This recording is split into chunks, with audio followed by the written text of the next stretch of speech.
Well, welcome to the 700 Club. Today we've got something that might be one of the most important programs we've ever done, and it's one that's kind of under the radar, but it's something that you probably will only hear on the 700 Club. So listen very carefully, maybe get your friends to tune in because it's dynamite.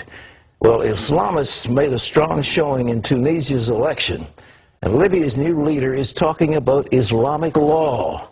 That's why some say Islam, not democracy, is dominating the so-called Arab Spring. And it's fueling talk about the possible restoration of what's known as the Islamic Caliphate. Chris Mitchell has more.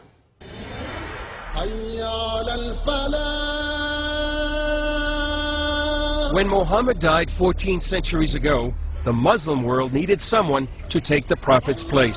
The Caliphate was the leadership of Islam after the death of Muhammad, the Prophet of Islam. The last caliphate was located here in Istanbul, Turkey. For 400 years, Istanbul and the Topkapi Palace behind me was the political center of the Muslim world.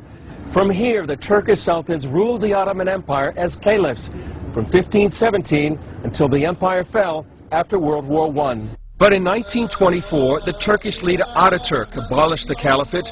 Since then, many Muslims dreamed of its return. The major aim of the Caliphate is to rule the world, and this can be done under the leadership of one caliph who he himself only can declare a holy war, a jihad. Some believe a restored caliphate will precede the Islamic Messiah. While they may disagree on tactics, many modern Islamic groups share the goal of restoring the caliphate. They include the Taliban, Al-Qaeda, Hamas, Hezbollah Tahrir, and the granddaddy of them all, the Muslim Brotherhood. The Muslim Brotherhood was set up in 1928, 4 years after the disbanding of the Muslim Caliphate by Ataturk, and their specific mission was to reestablish the Caliphate, just 4 years later. And they've been pursuing that mission ever since. Their goal remains to set up one world Islamic government. The Brotherhood now has a foothold in Egypt, where after the fall of the Mubarak government, it became the country's most organized political party. What the Muslim Brotherhood would like to see is a strong, powerful Islamic world government armed with nuclear weapons, whether those are provided by Pakistan or Iran, doesn't matter.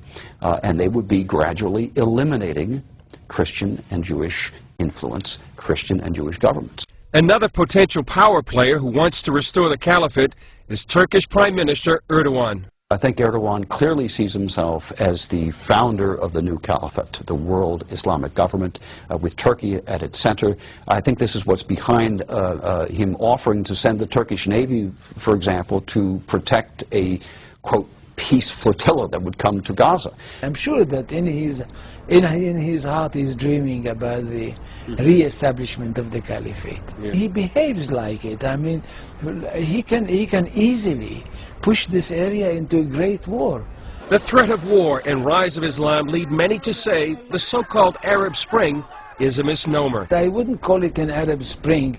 It's far from being an Arab Spring. It's the same kind of winter.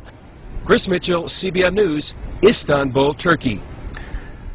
It's dynamite, and ladies and gentlemen, mark that as you read the news and you see the Obama administration saying there's nothing wrong with the Muslim Brotherhood, Hillary Clinton saying that the Muslim Brotherhood is modest, a moderate group. Nonsense. It has one goal, and that's to reestablish the caliphate, to reestablish Muslim domination around the world.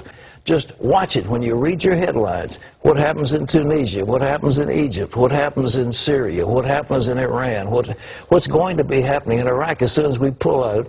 What happens in Pakistan? And you read what Karzai said in Afghanistan. He said if it came down to a showdown between the United States and Pakistan, he would put Afghanistan on the side of Pakistan against the United States. Now, that's what we're facing. Okay, well, so much for the alarm.